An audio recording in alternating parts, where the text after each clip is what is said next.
the high-powered world of Florida politics. For the chairman of the Republican Party, Christian Ziegler, and his wife Bridget, life could not get much better. That is until October 4th of 2023.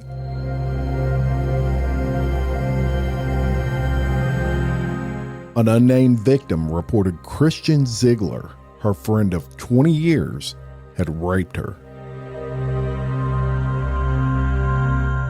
The subsequent investigation revealed shocking revelations of a sex-filled underworld in which Christian and his beautiful, statuesque, blonde wife Bridget, herself the founder of the nonprofit Moms for Liberty and a school board member in Sarasota County, participated. Welcome to Exposed, the scandalous files of the elite, Christian and Bridget Ziegler, in the swinging world of Florida politics.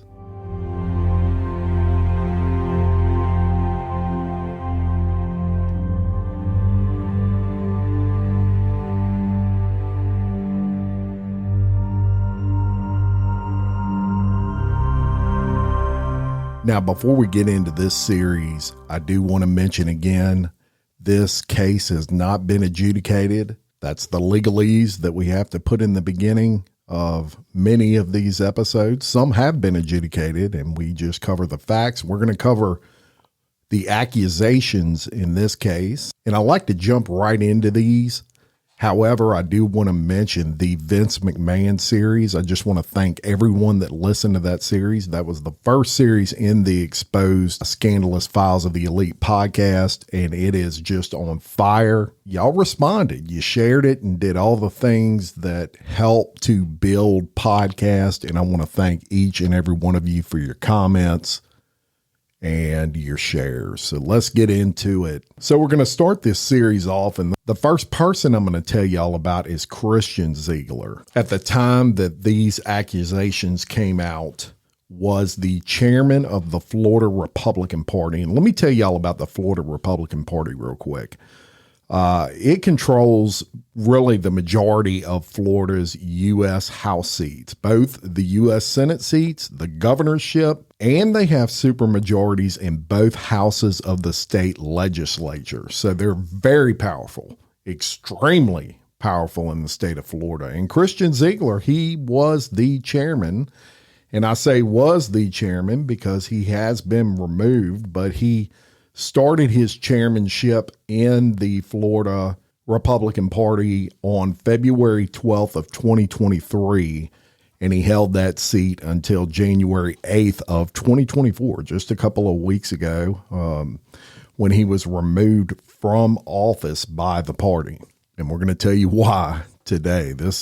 If you thought the Vince McMahon story was crazy, this is up there with it. Christian Ziegler, he was born in North Georgia, just outside of Atlanta, in May of 1983. So he's a younger guy. He graduated from Florida State University in 2005. Initially, he worked for a guy by the name of Vernon Buchanan for the U.S. House of Representatives in his campaign. That was in 2006. And Buchanan actually won his seat. Ziegler was a legislative aide for Buchanan. And then in 2012, Ziegler ran for a position on the Republican Party of Florida's State Committee, and he represented Sarasota County.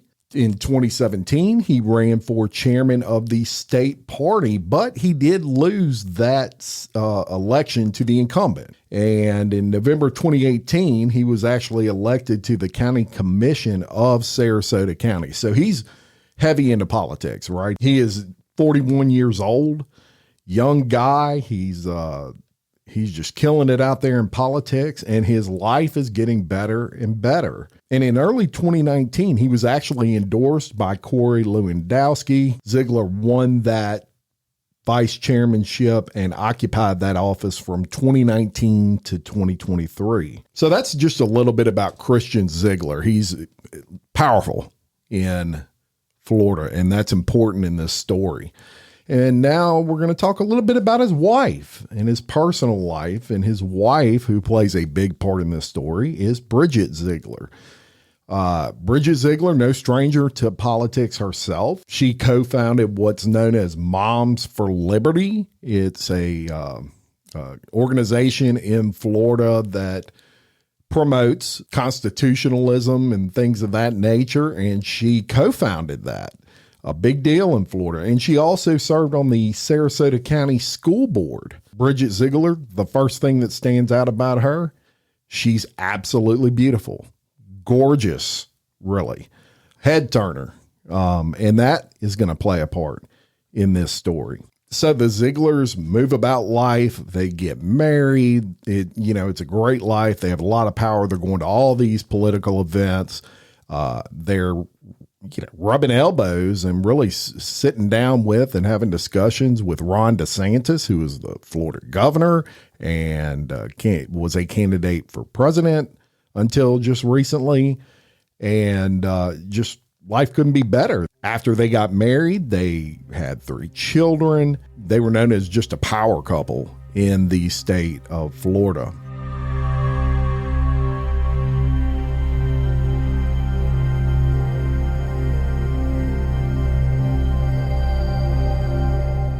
Everything was great until October 4th of 2023, when the police get a 911 call from a friend of a yet unnamed accuser.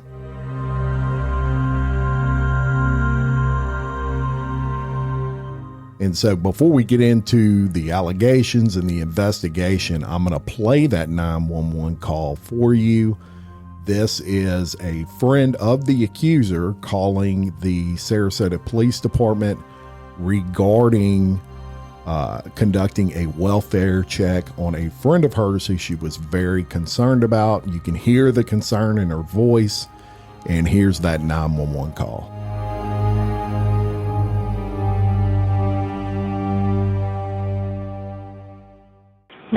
What's the location of the emergency? I was hoping to do a wellness on a friend of mine. She hasn't shown up for work the past 2 days, and I just got off the phone with her, and she sounds drunk, and I know that she has pain medication on her, and she told me that she doesn't think she can do it anymore. Okay, what is the address? Hold on, she just texted it to me.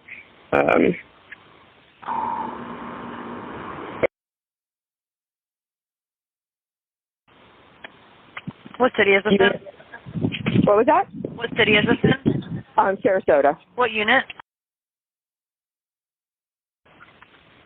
And what's the name of the complex? Oh, crap. It's, If you don't know, that's okay, ma'am. Okay, I think... Okay, what is the phone number you're calling from? My phone number... Okay, tell me exactly what happened. So, this friend of mine, she has struggled with addiction for a while, and it's just gotten worse and worse. A couple months, but she's telling me she won't talk to anyone else. She won't answer anyone else at work except for me. But she told me she was raped yesterday, and that she's scared to leave her house. I told her that I was going to come pick her up and we could take her to the ER, but I'm scared that her issues would just... And now today she's saying she can't do it anymore? Yes. Do you know if she took any pills? I don't. I asked her if she was drinking, and she said she wasn't, but she's slurring her words, and she's really not making sense. I know she has kids, but they're not home right now.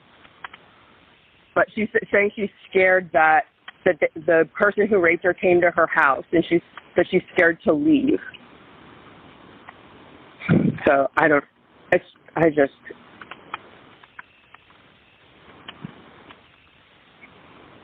Okay. And I mean, I've wanted to go through with. I've looked into the process of having her Baker acted. I don't know. Okay. I'm worried about her right now. Okay, yeah, I have units en route. How long ago was the threat? I just got off the phone with her before I called you, so within the hour. Maybe So it's 30. an hour? 30 minutes? 30 minutes ago. Do you know how she wants to hurt herself? Has she hurt herself? Do you know how she wants to? No, she's just saying life's too hard. But I know she has prescription painkillers, so that kind of worries me. Okay. Were any weapons involved? No. What is she, white, black, or Hispanic? She's white. Little blonde lady. Can you spell her last name? Just make sure I got it. Yeah. You said she's white. How old is she? About how tall is she? She's like, I don't know, 5'3" maybe.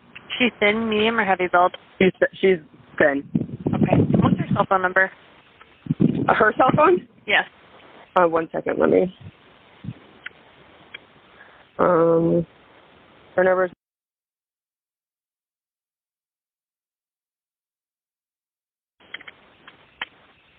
And she's at her address now, right?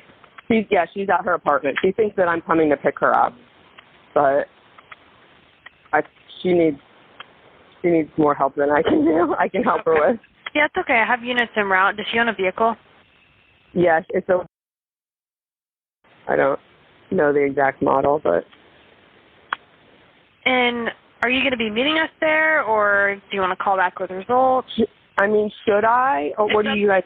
It's up to you, ma'am. That's your call. Like, we can't tell you if you can or not. It's up to you. If you're going to meet with them, I'll let them know, but you don't have to. It's up to you. No, I think this needs to be handled by someone that she doesn't know, honestly. Do you want to call back with results from a unit? Yes. Okay. What's your address, just so I can let the units know? In Sarasota. What is your name, ma'am? Can you repeat the address that we're going to? And just to clarify, she's not talking to you right now, correct? No, I just hung up with her before I called you, and then she texted me her address. So. Okay. Just call us back if you get more information. I have units en route to this address. Okay, just call 911 again? I can give you our non-emergency number. Okay, sorry, I'm outside. Let me go outside. Okay. And what's your name? Haley.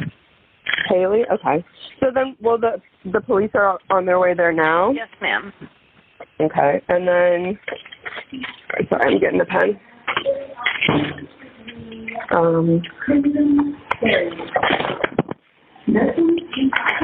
All right, and then non-emergency number? Yes, if you have more information. Yeah. Tell me when you're ready. I'm ready.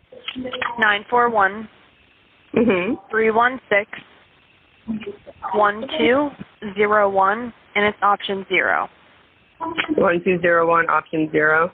Okay, and then so, will the officers give me a call when they're... Yes, I did put that you want to call back with the results. Okay. So they should be calling you soon. Do you think she'll be Baker active?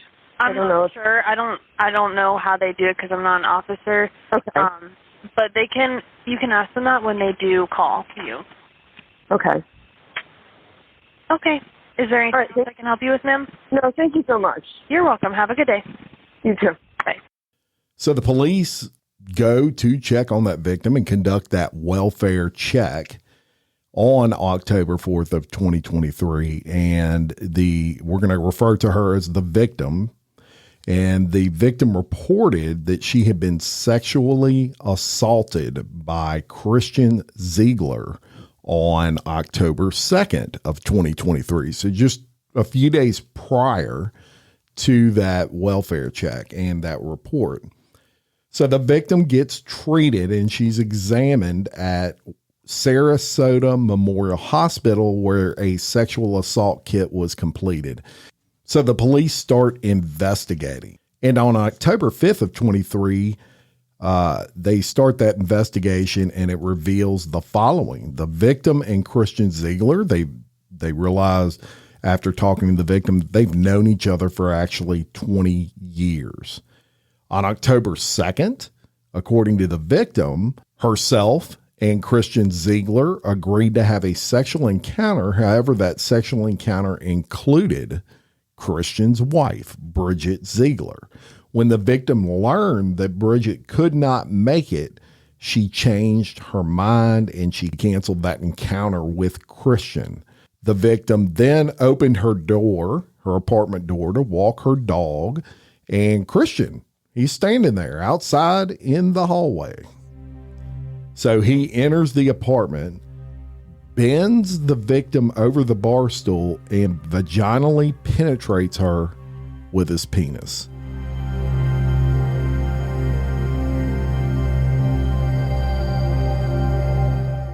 It's important to give some context to this. The victim said that she and Christian and Bridget were sexually involved one time over a year prior to this incident at their house.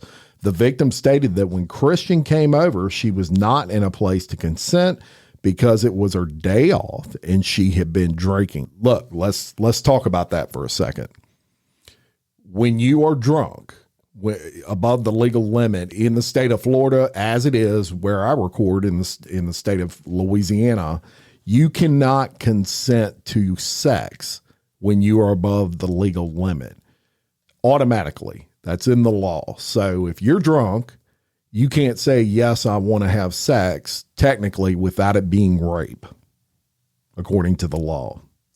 So that's an important part of this story. She said she had been drinking tequila all day. This is what she told the police. She called her twin sister and told her twin sister that she was raped. Immediately, her sister goes to the victim's house. Of course, you got a twin sister and you call about something like that, they're going to drop everything and go to your house. So detectives then go talk to the sister to kind of verify that, and they interview her, and she confirms that the victim did call her and told her she was raped, but she never said who did it. She said, my sister was very emotional and distraught, and I asked, and she just wouldn't tell me who did it. So the police have all this information, and on October 24th of 2023, they get and view the video surveillance footage from the victim's apartment complex. I say it a lot of times on some of my other podcasts.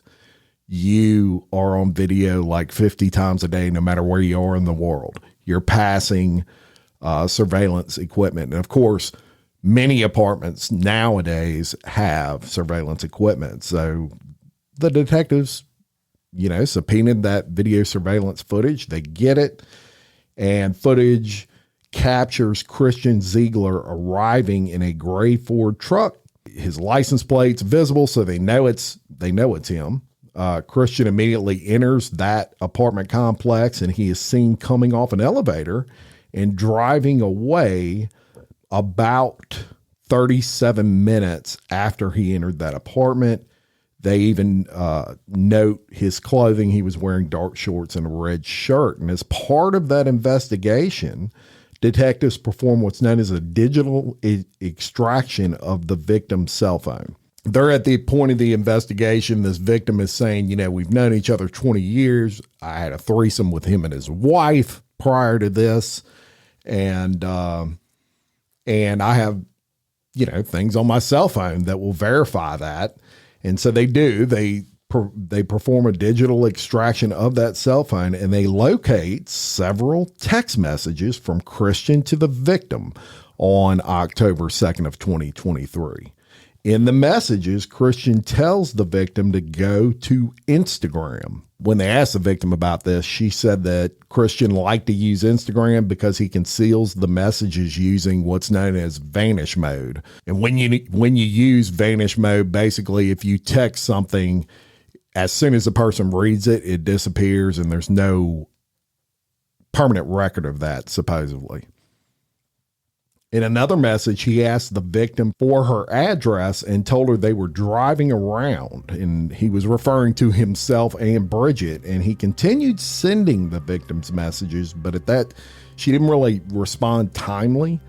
And when the victim finally responded, she asked who was coming. And who's coming to this threesome, right?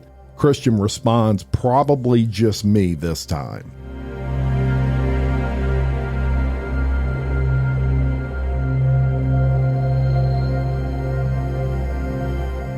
So detectives, they continue to investigate. Now, on October 27th, guess what? Detectives learn that Christian is trying to contact the victim again through Instagram. This is well after the rape.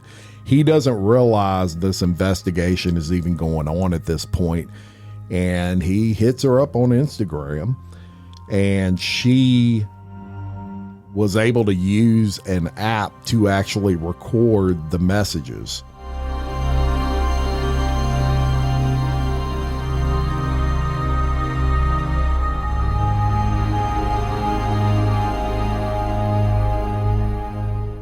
I'm going to give you a summary of that communication. The victim says, I'm not okay with what happened the other day between us.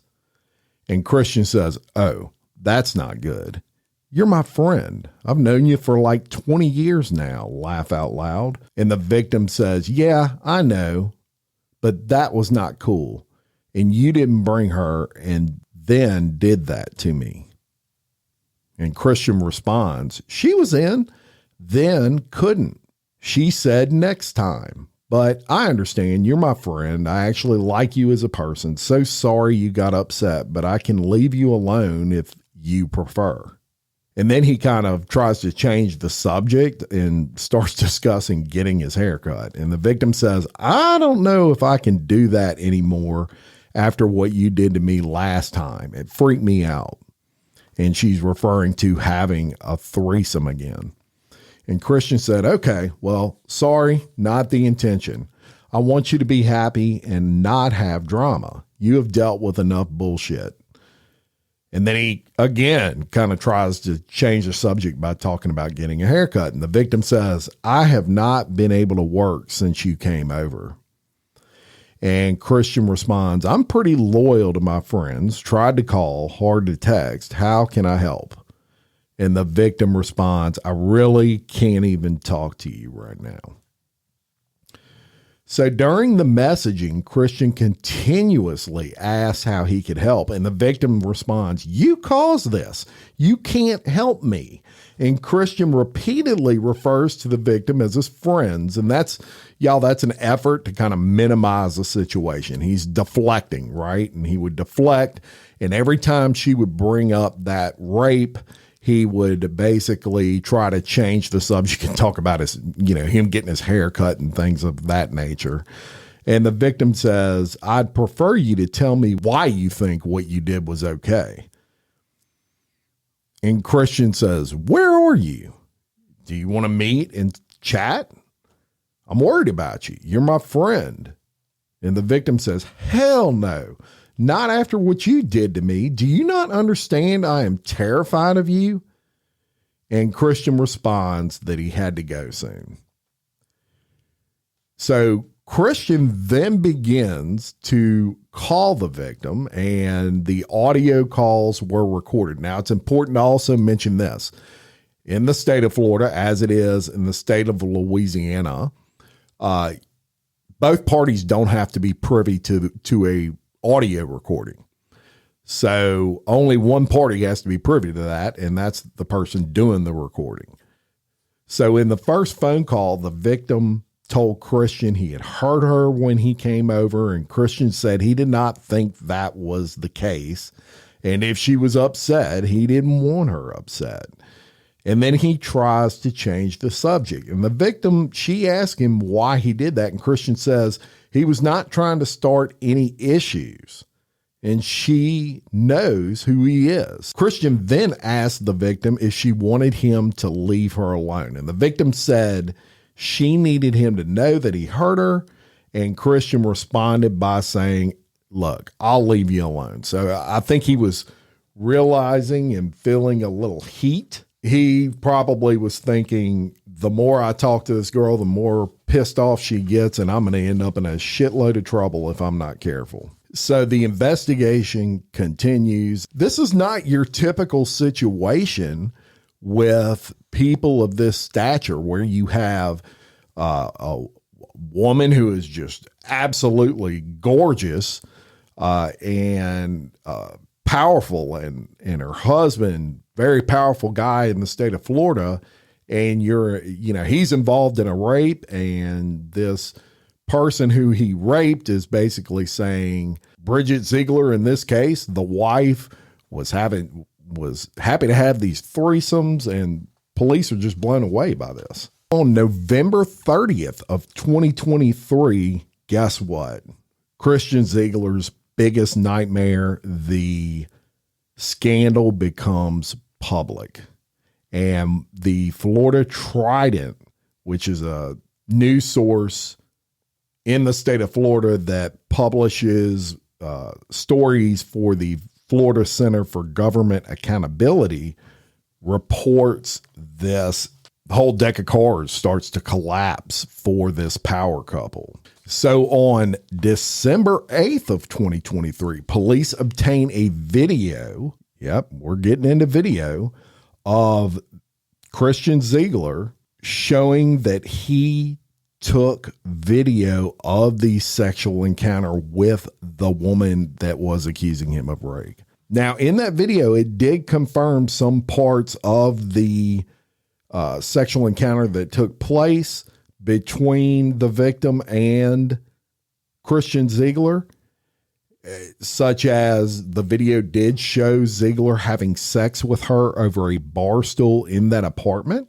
That, coupled with the documents that police already had, showed that Ziegler and his wife had arranged a threesome the day of the encounter. But the text messages show Christian Ziegler informed the woman by text that Bridget couldn't make it, as I told you earlier. And the woman did tell him that she was no longer interested. As a matter of fact, it was discovered that throughout those text messages, at one point she says, "Sorry, I was mostly in for her." How's that for a smack to your pride if you're Christian Ziegler? Basically, the woman said, if she's not participating, I mean, that's kind of why I wanted to do it. And of course, as I told you earlier, he shows up anyway. And incidentally, that was about 5 minutes after those texts were taking place. So he was texting her either when he was driving down the road or when he pulled up in the parking lot of that apartment complex. So let's talk about those interviews just for a second. Of both Bridget and Christian Ziegler. So police investigate, and one of the things that they had to do was get a search warrant for Christian Ziegler's phone. And when they search that phone, they find not only the victim's name, but the names of several other women. They actually find a folder, and that folder was titled The List, quote unquote, The List, in that cell phone. Now, the victim's name was listed under a subheading, and it was labeled something, but in the documents, it just says expletive. So I'll leave it up to your imagination. The expletive used as the subheading is used to describe sexual intercourse. That's what it says in the documents. So after his initial interview with police, which took place on November 1st, they went back and they got a search warrant and they got his phone. And of course, they checked that search history, and search history will bust your ass every time. So we're going to go through some of the search history that was on Ziegler's phone, Christian Ziegler. And interestingly enough, this was right after the police left his house in that initial interview on November 1st.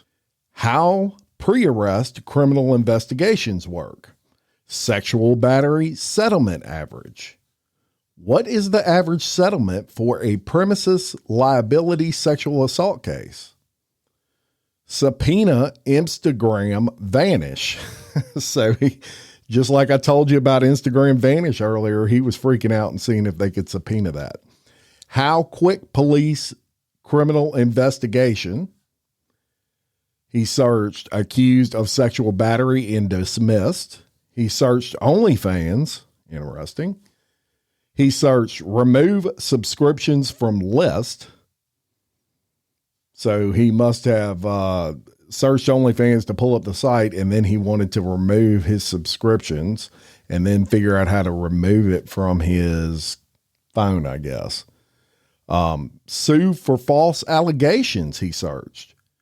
He searched cost to file a civil lawsuit. He searched how sex crimes are investigated and prosecuted in the state of Florida.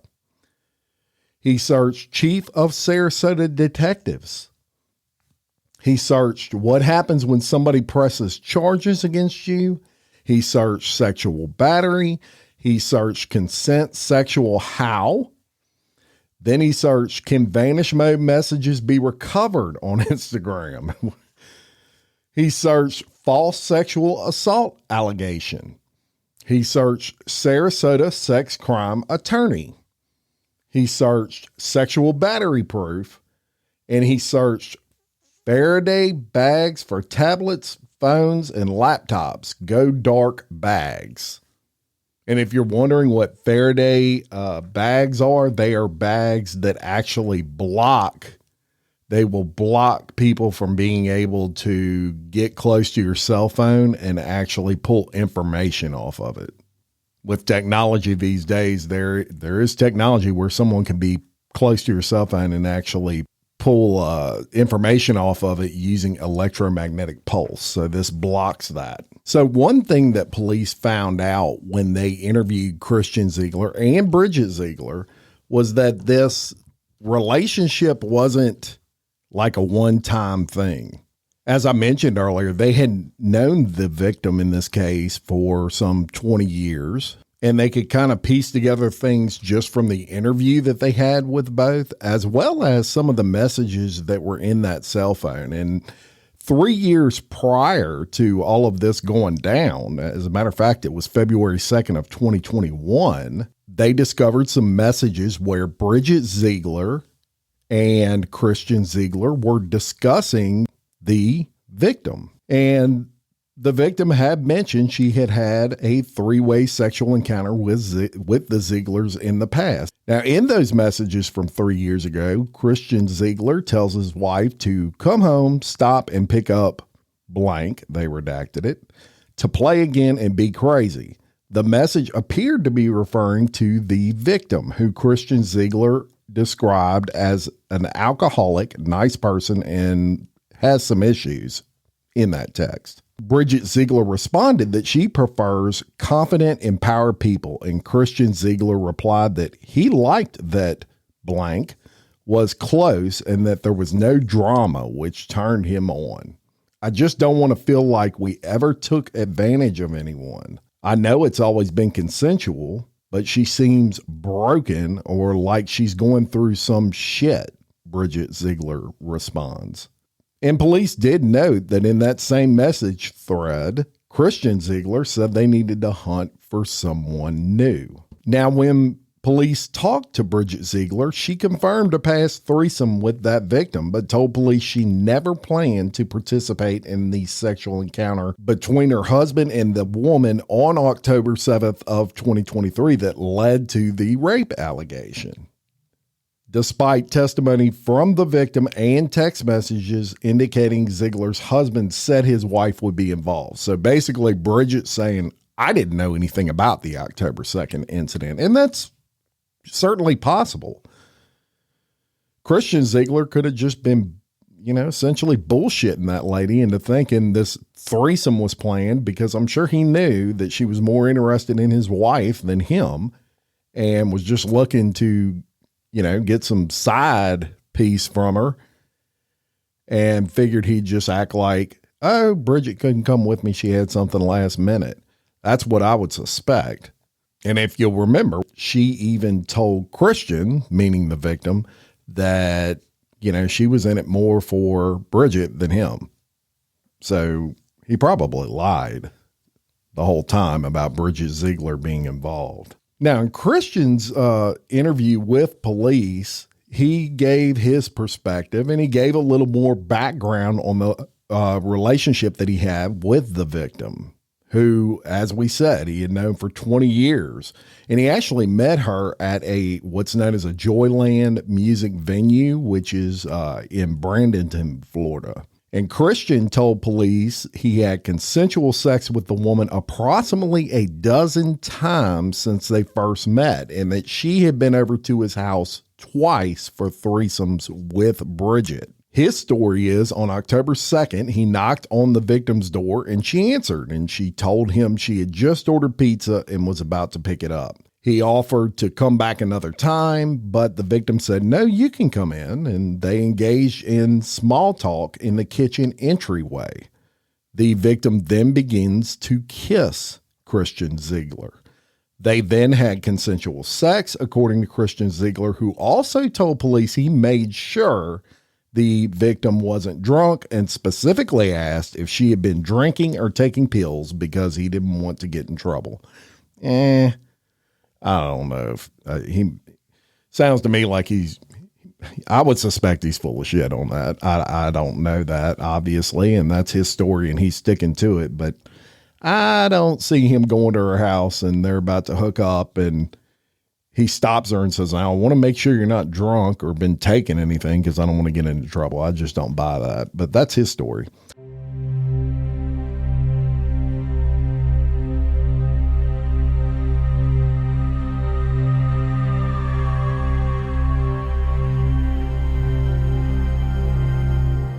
So there's all these interviews going on, and police go back and they interview the victim again. And in that interview, she mentions that Christian Ziegler had been sexually battering her for years.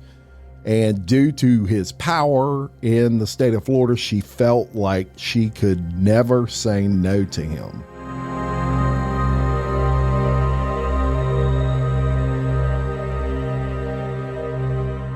She even mentioned an incident in the past where she said that Christian Ziegler entered her house by climbing through an unlocked window. Now, police did note that they recovered a message on Ziegler's phone to the victim that took place on December 16th, 2021 that read, "I can come through window." And basically they said it corroborated the statement that she gave.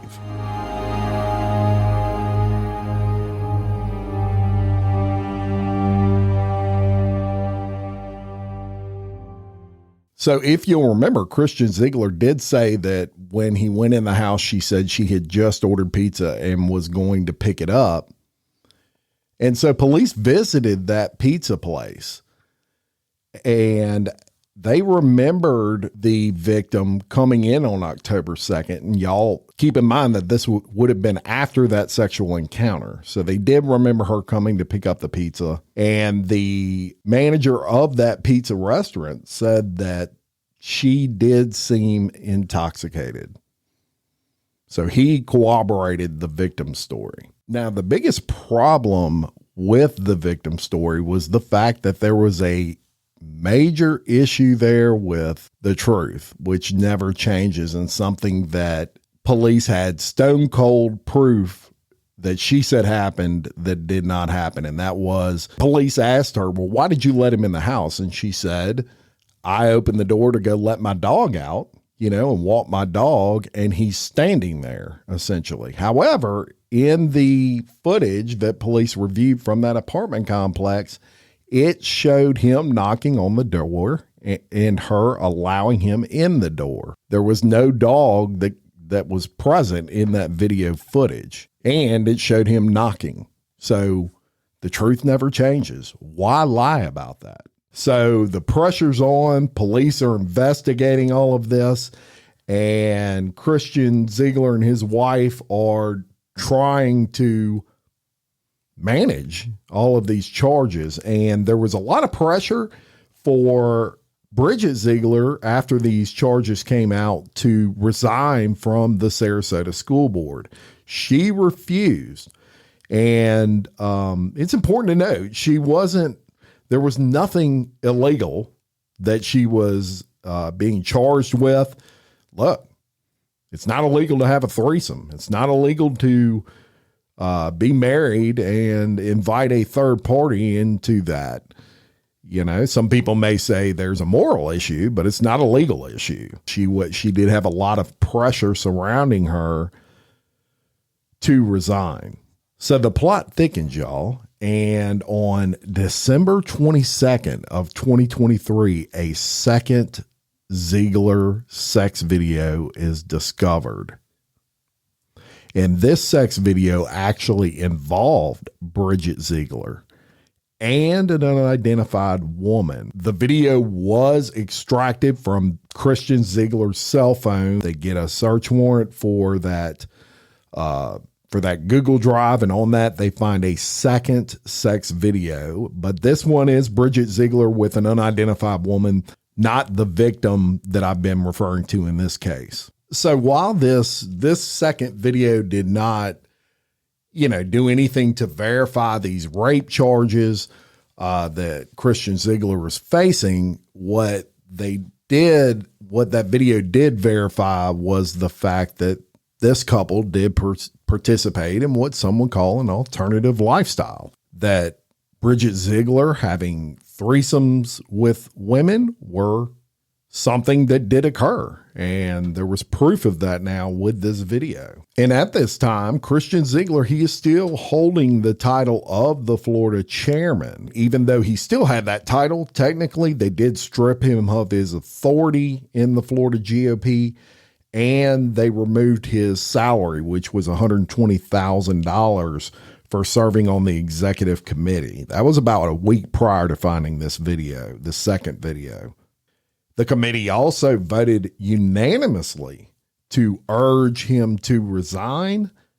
Even former Governor Rick Scott, current Governor Ron DeSantis, and Congressman Matt Gaetz all were trying to pressure him to resign. But at that point, Ziegler said, no, I'm not resigning. So in the meantime, the Sarasota County School Board, they vote 4-1 to request Bridget Ziegler resign from the school board. And guess what? The one dissenting vote was Bridget Ziegler. Now, the ironic thing about all of this, y'all, is Bridget Ziegler spoke out. She was well known for speaking out against the LGBTQ community in Sarasota. And here she is on video having sex with women. And that was, you got to admit, there's a lot of irony there. And it was definitely something that her opposition would use against her. I mean, that's about as hypocritical as you can get, right? So we're going to get into 2024 and where this case is now. The primary key components of this investigation is most of this, the majority of this, 99% of this is one person's word against another person's word. Even though Christian Ziegler had video of this sexual encounter with the victim, there was no part of that video where she was saying no and he was forcing himself on her. And there was no part of that video where you could really tell that she was drunk. Which, if you could tell she was drunk in the video, then you could say, well, she couldn't consent, right? So third-degree rape at a minimum. But in this case, you couldn't really tell in the video. It was a short video. He's saying it happened, but it was consensual, and she's saying it wasn't. And it became one person's word against another. So on January 19th of 2024, police decide that Christian Ziegler will not face a rape charge. And I'm just going to inform you a little bit through the article. It says police will not charge Christian Ziegler with rape, but he could still be prosecuted for video recording himself having sex with a woman who had previously had threesomes with the Republican leader and his wife, Moms for Liberty co-founder Bridget Ziegler. The Sarasota Police Department announced it had forwarded findings of a criminal investigation to prosecutors. Police have investigated Christian Ziegler since early October when a Sarasota woman claimed she had been raped in her apartment. When police investigated Ziegler, he produced a 2.5-minute video he had took of the encounter on his cell phone, and police say that based on the footage, the sex was likely consensual. But when police showed the video to the woman leveling the accusation, she said Ziegler had filmed the act without her knowledge or consent. That's important, y'all, because you can't do that. In Florida, they have a video voyeurism law. So we'll keep going. The accuser also maintained from the beginning of the investigation she had been drinking before Ziegler showed up at her apartment and forced her to have sex over a bar stool. Based on the woman's testimony that she was filmed without permission, police on Friday submitted a probable cause affidavit for a charge of video voyeurism. That leaves it to prosecutors whether to pursue criminal charges. And it goes on to say throughout the investigation, the woman told police both Christian and Bridget Ziegler had planned a threesome with her the day of the incident. But when Christian told Bridget he could not attend, the woman canceled and told Christian not to come over. He showed up 5 minutes later, and she told police Ziegler intercepted her at the door. Surveillance video later suggested she allowed him into her apartment, just like I told y'all. During interviews, Bridget Ziegler admitted to investigators that the couple engaged in a threesome with the woman more than a year prior to the incident. The scandal has brought significant political repercussions for the once powerful couple who have always promoted socially conservative politics. Bridget Ziegler stood by Governor Ron DeSantis as he signed the state's notorious Don't Say Gay law. Since details of the scandal emerged, the Conservative Leadership Institute parted company with Bridget Ziegler, who had been director of the school board's program for the national group, but she resisted calls for a resignation from the school board. The Republican Party of Florida suspended and later fired Christian Ziegler as state chairman less than a year into his tenure. And Ziegler's criminal attorney, Derek Bird, released a statement saying the investigation's findings prove what the accused maintained the entire time, that he was innocent of rape. So the police make the decision that, hey, we just don't have the evidence to bring this to the district attorney with enough evidence to charge him with the rape where we think we have enough evidence for a conviction. However, they definitely have enough evidence for him violating the video voyeurism law. So just within a couple of days ago, Christian Ziegler came out and he basically said he wants to use what's known as Marcy's, and it's spelled Marsy', Marcy's law. So Ziegler's attorney, which is a guy by the name of Matthew Sarlson, sends an email to the city attorney for Sarasota County, and this was on January 30th. And he says that Ziegler was falsely accused and therefore a victim whose information should be protected under what's known as Marcy's law. He says Mr. Ziegler himself had become a victim of a crime as his accuser has filed a false report to law enforcement authorities. That, in the state of Florida, y'all, is a first-degree misdemeanor. So let me tell you a little bit about Marcy's law. In 2018, Florida voters voted in and adopted Marcy's law, which gives more rights to crime victims. Among those is the right for crime victims to prevent the disclosure of information that could be used to locate or harass the victim or the victim's family, or that could disclose confidential details about the victim.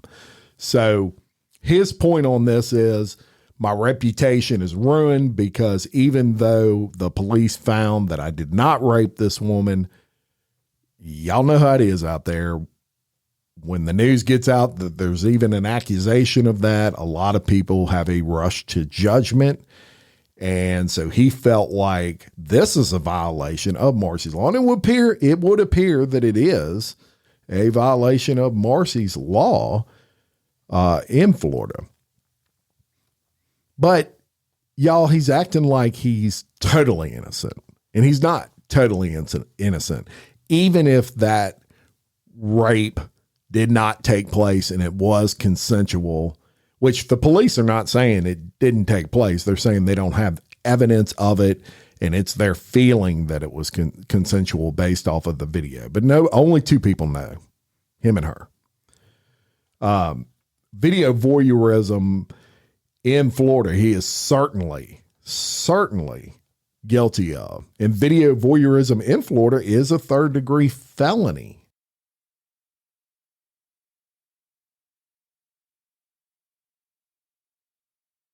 Video voyeurism is defined as someone who takes video without consent of someone who is dressing, undressing, or privately exposing the body at a place and time when the person has a reasonable expectation of privacy for the purposes of amusement, entertainment, sexual arousal, gratification, or profit, or for the purpose of degrading or abusing another person.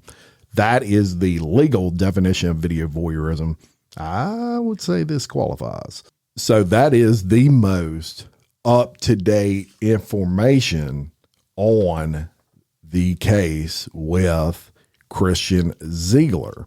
And I'm going to go ahead and wrap this episode up, but I'm just going to give you a final thought on that. And that is, hey, is the lifestyle illegal? No.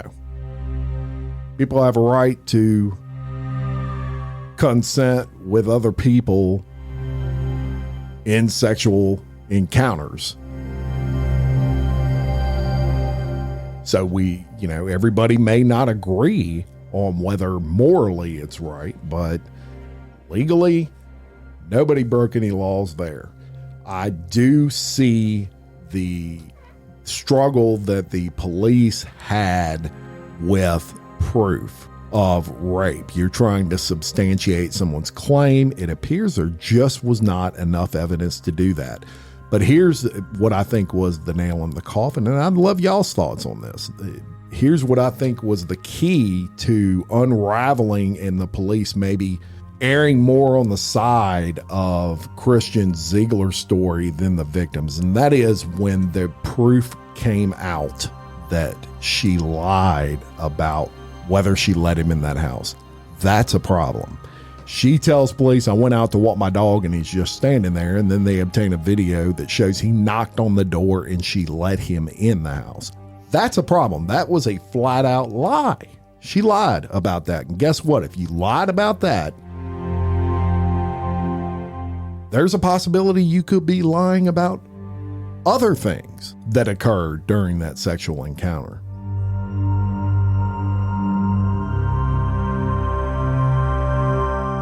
Christian Ziegler, definitely guilty of video voyeurism. There's no way around that. We'll be back next Monday with a brand new scandal. I'm your host, Jim Chapman. Much love, and I'll talk to you soon.